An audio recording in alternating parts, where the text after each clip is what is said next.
जी viewers, तो अब हम गार्निश के लिए इसमें हरा धनिया ऐड कर देंगे। उम्मीद है आपको हमारी ये रेसिपी पसंद आएगी। हमारे चैनल को ज़्यादा से ज़्यादा सब्सक्राइब करें, लाइक करें और शेयर करें। अल्लाह हाफिज़। अस्सलाम वालेकुम व्यूवर्स, आज की हमारी रेसिपी है अंडा करी। इसके लिए हमें जो इंग्रेडिएंट्स चाहिए वो ये हैं: 2 से 3 अदद प्याज, 2 से 3 अदद टमाटर, लहसुन अदरक का पेस्ट, हरी कुटी हुई मिर्च, मिक्स मसाला, हरा धनिया, 3 अदद अंडे, ऑयल। व्यूवर्स, हमारे चैनल को ज़्यादा से ज़्यादा सब्सक्राइब करें, लाइक करें और शेयर करें। अब हम ऑयल गर्म होने के बाद सबसे पहले हम इसमें प्याज डाल के थोड़ा सा इनको लाइट ब्राउन करेंगे।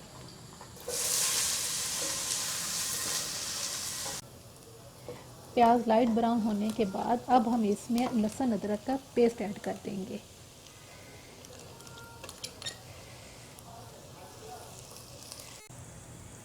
लहसुन अदरक का पेस्ट डालने के 2-3 मिनट बाद हम इसमें टमाटर डाल देंगे।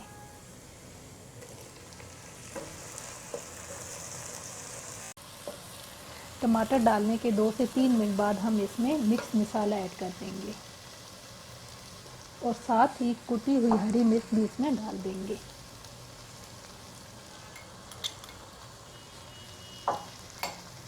अब हम इसे अच्छे तरीके से भून लेंगे।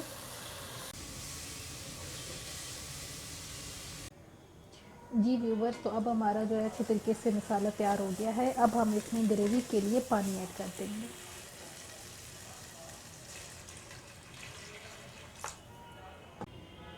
जी व्यूवर्स, तो अब ग्रेवी तैयार है। अब हम इसमें अंडे डाल देंगे। ये हमने पहले बॉईल करके रख लिए थे साइड पे।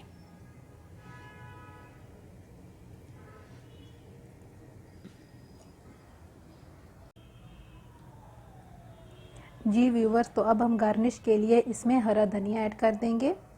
उम्मीद है आपको हमारी ये रेसिपी पसंद आएगी। हमारे चैनल को ज़्यादा से ज़्यादा सब्सक्राइब करें, लाइक करें और शेयर करें। अल्लाह हाफिज़।